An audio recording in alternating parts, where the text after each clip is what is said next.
طوطا اور کوا۔ ایک گہنے جنگل میں ایک بڑا سا درخت تھا جس پر مختلف قسم کے پرندے بسیرا کرتے تھے۔ اس درخت پر ایک خوبصورت طوطا بھی رہتا تھا جس کی رنگین پروں کو چمک اور دلکشی سب کو محصور کر دیتی تھی۔ طوطے کا نام مٹھو تھا اور اس کی آواز بہت میٹھی تھی۔ ہر صبح جب وہ چہچہاتا تو جنگل کی فضا میں خوشی کی لہر دوڑ جاتی۔ اس درخت پر ایک کوا بھی رہتا تھا جس کا نام کالا تھا۔ کوا اپنی چالاکی اور مکاری کے لیے مشہور تھا اور اکثر اپنے فائدے کے لیے دوسروں کو دھوکہ دینے میں مہارت رکھتا تھا۔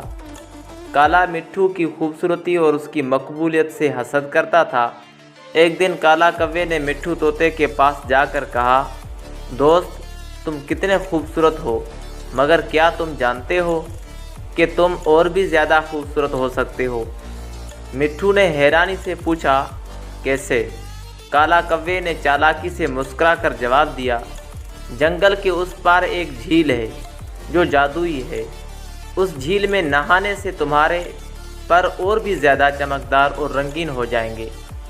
مٹھو نے کبھی اس جھیل کے بارے میں نہیں سنا تھا، مگر اس کی باتوں میں آ کر وہ جھیل دیکھنے کے لیے تیار ہو گیا۔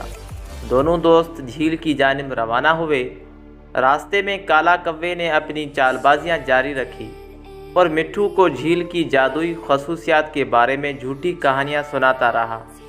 مٹھو اس کی باتوں سے بہت متاثر ہوا اور جلد ہی دونوں جھیل کے کنارے پہنچ گئے۔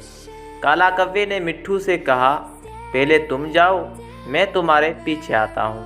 مٹھو نے خوشی خوشی جھیل کے پانی میں چھلانگ لگا دی، مگر جھیل جادوئی نہیں تھی بلکہ اس میں گندے پانی کی بھرمار تھی۔ جیسے ہی مٹھو نے پانی میں قدم رکھا، اس کے رنگین پر گندے پانی میں لت پت ہو گئے اور وہ بدصورت نظر آنے لگا۔ اس کے پر جو پہلے چمکدار اور خوبصورت تھے، اب مٹی اور گندگی سے بھر گئے۔ کالا کوا جو یہ سب دیکھ رہا تھا، زور زور سے ہنسنے لگا اور بولا، دیکھا میں نے تمہیں کتنی آسانی سے بیوقوف بنا دیا۔ مٹھو نے اپنی سادگی اور کوے کی مکاری کا اندازہ ہوا اور وہ بہت شرمندہ ہوا۔ اس نے دل میں ٹھان لی کہ وہ آئندہ کبھی کسی کی باتوں میں آ کر کوئی قدم نہیں اٹھائے گا۔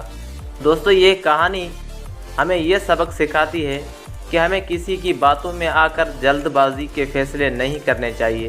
ہر قدم اٹھانے سے پہلے خود سوچنا اور سمجھنا ضروری ہے تاکہ ہم دھوکے کا شکار نہ ہوں۔ دوستوں کی نیت اور مشورے پر یقین کرنا اچھی بات ہے، مگر آنکھیں بند کر کے ان پر عمل کرنا نقصان دہ ہو سکتا ہے۔